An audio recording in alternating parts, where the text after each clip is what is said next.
It is your Classic Metal Show right here on the ClassicMetalShow.com. That, of course, was Testament. That's brand new stuff from the Titans of Creation. The name of that song is The Code of Hammurabi. And on the line right now is the guy that writes the code for Testament, Mr. Eric Petersen. Eric, how are you, man? I'm doing good. How you doing? I am great, man. It's good to speak to you once again. It is definitely great to have New Testament music out there. You know, I guess in a time where everybody's a little bit shaken by what's going on in the world, at least there's one constant in our life, right? Yeah, we got a new record, Titans of Creation, out, and a perfect time to dig into it. No question, man. Well, Eric, before we dig all the way into the record, let me just ask the obvious. How are you and everybody in the camp feeling? Good. You know, we're just staying low and, just kind of waiting for this thing to pass over. Sure, definitely. I know I spoke to Chuck a couple days ago, and he says he's better, but he didn't sound better. You know what I mean? He sounds a little not his normal up self. Yeah, I mean, they got hit pretty hard. And, it was a good 2-3 weeks of just, feeling like you're just filled with cement, I guess is how he put it. Sure. But no, I mean, they're definitely getting better. That's good. And, we will lift up. We will be booking some tours and, we got a new record out. It's kind of like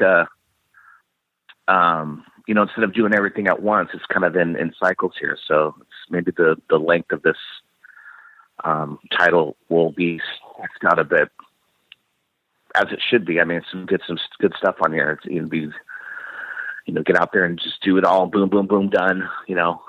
Stretch it out a little bit. Obviously, Eric, it is a strange time in the world, and I wonder for a band like Testament, a band that has such a heritage, if this isn't a good time for you, not a good time as in, yay, great, everybody's home, but more of a good time for fans that maybe lost track of the band or just haven't seen you guys in a while to catch up and to catch a new album and get new music, at a time where everybody's kind of bored. Yeah, definitely. This new record, I mean, we've been pretty mainstay for, the last, since 2008. And even before that with The Gathering, with our 1999, 2000 release, right. We've been pretty, hitting it hard everywhere. But, when we signed to Nuclear Blast in 2007, something like that, 2007, 2008, we've been pretty much hitting it hard, I mean, it's been nonstop. So it's hard not to notice our name, but if you haven't, maybe just for whatever reasons, this is a good time to check Testament out. This record is really, the offerings on it are just, crystal clear of the blueprint of what we're about. Sure. And I think we hit it right on the head on the nail, but there's all these really cool new elements, for thrash metal. Sure. And super heavy. I'm excited about it. Each song, it reminds me of The Gathering a lot, how it hits when you listen to the whole thing. It's just pummeling. Right. And that's that's the exact comparison I've been telling everybody, is that this record reminds me so much of The Gathering, because it's so brutal, but it's not the same tempo every time either. It has change ups in it. It has a lot of ferocity in it. I mean, it really captures kind of the entire just like you were saying, it's the entire Testament catalog all jammed into one record. Yeah. I mean, it's got all the influences. I mean, minus, a slower song with clean tone, like Burnt Offerings or Trial by Fire, or Return to Serenity, stuff like that, which we had a song like that. It just wasn't ready. So it'll be on the next one. Okay. But yeah, I mean, the rest of it, it goes up and down, and it's got a lot of melody. It's got a lot of power. Yeah. Rememberable stuff, which is what we shoot for. Definitely. When we're writing, Definitely. Now, the one thing that Chuck had told me, and I think you told me this as well on the last release, is that Brotherhood was not that much fun to write. It seemed like you guys, I don't know if it was banging heads in the studio or what, but you both kind of said that it was not the most enjoyable experience. I'm assuming this was better? Oh, yeah, a lot better. I mean, I enjoyed Brotherhood of the Snake. I just didn't enjoy that they didn't enjoy it. Okay. And, I won't go too in depth about it, but basically, the musicians were tied up in other things, doing other projects up until the moment of recording. I don't know where Chuck's head was at on that one. I don't know. When it came out and people said that, but it went to number one and, it did really settled. It wasn't as bad as he thought, I guess. I don't know. I'm not him, so I don't know. Right. Yeah. Sure. This one was kind of done the same, except we were just more into it. And going back to the other musicians, they were all available, and we all kind of put in our 2 cents. It all starts with, a lot of it with the writing with me. But on this, at least soak it in and jam on the songs. And especially with Gene, putting, skeleton the songs with Gene before we're recording, rather than him just showing up and, having demos of stuff he didn't play on. Right. Or, there's some stuff, but most of the stuff was a ghost drummer that just kind of like a human drum machine, as you will. And then, goes and, on this one, we got to do all that. So sure, it made it more, I think, more Gene's, knowing what he's getting himself into, or sure, or what he's going to do, basically, Definitely. And Alex delivered a couple songs on this one. Really, really promising killer song. And everybody just stepped it up. I mean, there's all these little elements and ingredients on this record that aren't on the last ones, having the bass up in the mix more, me singing a little bit here and there, adding in some of my black metal influences, but not, hinting it to where it's like, oh, they're that now, it's more just a flavor. Right. Just all, more solos and stuff between Alex and I. Chuck singing more in his older school register, I guess. Mm-hmm. Maybe a little, which is perfect for the music because the music's a little bit more wicked. Sure. So it just all kind of ties together, all these little elements, things that we, instead of just going, okay, well, here's, doing the songs as they are, but doing it normally. I think we put just a little bit more love into this one. Sure, definitely. Well, and you mentioned you singing the song "Night of the Witch," where you take the lead vocal. Is I don't even notice as much black metal as almost it. It almost just sounds like Chuck is just singing a little differently. It doesn't have such a harsh dynamic of change as I think a lot of people are saying it does. Yeah, I mean, Chuck can definitely scream like that, but he, I don't know about doing it that long. Right. I think he would be like, he would start singing his other voice.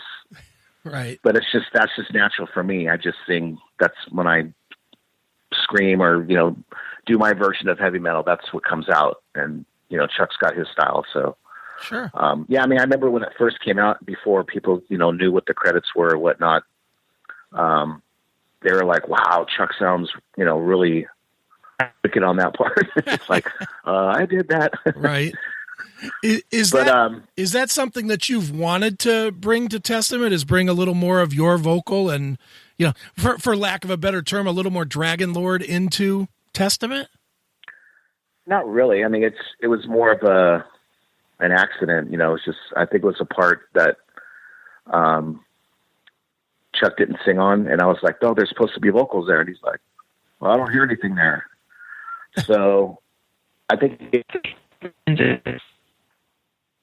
so I went and did it. And then the engineer and him were both like, okay, you do it. Right. So, and like I've said in a bunch of interviews, I've always thought it was going to be more of a deeper cut. Okay. There's a lot of songs that we have on other records that to me just kick ass, but we never play them live. I just thought this was going to be that one, but the label, when they heard it, they were just like, this is your first single. And we're just like, right. I mean, they're all good. I would have been happy picking any of them, to tell you the truth. But the only thing that at the time, or building up to the time for the first Bass Strikes Back tour, was that's going to go in the set, and I'm like, that means I have to sing it. Right. So, and that's not something. It's not a riff I would write singing over for Dragon Lord, playing guitar and singing at the same time. Sure.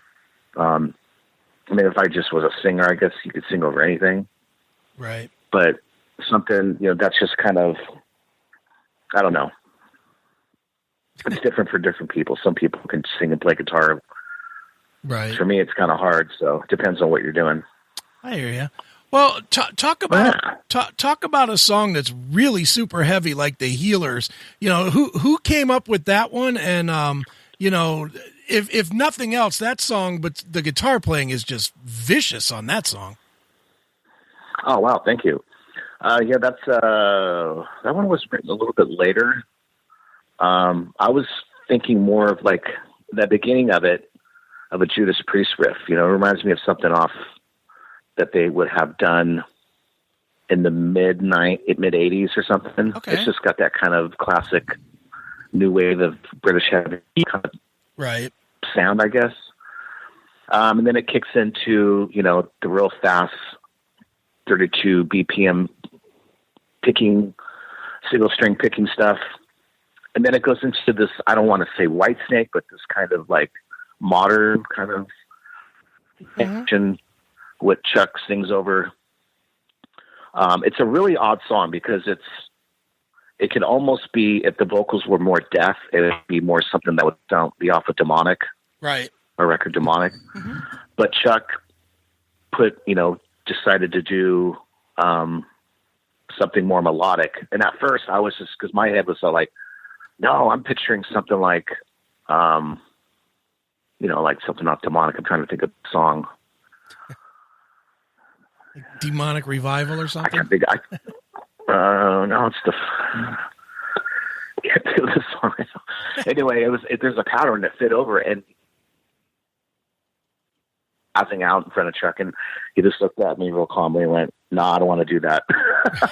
And I'm like, "All right." But when he came in with that, it was just like, more melodic kind of, singing, and the story was just real touching. It's what he went through, and the healers that helped him through his cancer. Sure. So it just made it that much better, and that's the beauty of when me and Chuck write together. I think it's just we're like, well, I don't. That's not what I pictured. But when we sit back and go, all right, well, let me just have a more of an open mind on it, and then it's just like, wow, it's even better. Sure. Definitely. So yeah, that was a cool, and that one's a lot of fun too. That one I get to, as I was mentioning, I do more solos on this record. That song in particular, that's one of my solos. Excellent. And going more into like a bluesy, I don't know. I don't want to say Joe Perry, but that's the kind of vibe I was thinking. Just more, not shredding so much, just more playing through a storyline or something. Right. I got to say, Eric, this is probably the first time anybody's comparing Testament to Aerosmith. Well, they're a big influence for me. I mean, sure. Influences don't mean you have to sound like the band. It's just you get inspired, mm-hmm. by other bands. I mean, I can name some other bands, but you'd probably like hang up on me. But, you get inspiration from all kinds of things. Books, movies. Right. It's just something that the way I see it. Like people, I've even have told other people, like, yeah, in this one movie, and they're like looking at me like I'm like, huh? That's not how I took it. I'm like, well, that's how I took it, and this is the riff that I got out of it, and it's hella heavy, and you like it, and maybe I just ruined it for you. But anyway. Nice. Well, yeah. Good luck with this thing, man. Obviously, we're playing the shit out of it, so we are nice. happily Testament camp guys. So we certainly every week we're playing something off of Titans. So we'll do our part. Nice. What's is there any requests from people or? Oh yeah, people have been requesting it since the first single came out, and now. Oh. The one that's been the most popular on the show so far has been World War III. People love that breakdown in it. That where. Oh yeah, especially with that. I love that low end thing. Yeah. Especially in your car, or like if you have a loud stereo, it's just like. Yep. It just hits because that's supposed to be the bomb because it's like running from the shelter. Right. Nuclear war. Yep. Okay. It's that's definitely our probably most favorite song so far with the show. So people are loving it, man. It's a great record from you guys. That's sweet. Well, Eric, the new album is called Titans of Creation. It is fantastic. It's Testament, of course. And Eric, as a tradition on the show, we always let the artist pick a closing track to wrap the interview up with. Maybe tell us a quick story about it. So what would you like us to wrap up with? Wow. Let's do Gates of Ishtar, or actually, that's what it was called in the beginning. We switched it to Ishtar's Gate. Okay. So let's close with Ishtar's Gate. This one is packed with tones and brutality, and just a lot of old school Testament, but with a modern twist on it. And check it out. It's Ishtar's Gate by Testament off Titans of Creation. All right, and here it is right now. It's Testament right here on your Classic Metal Show.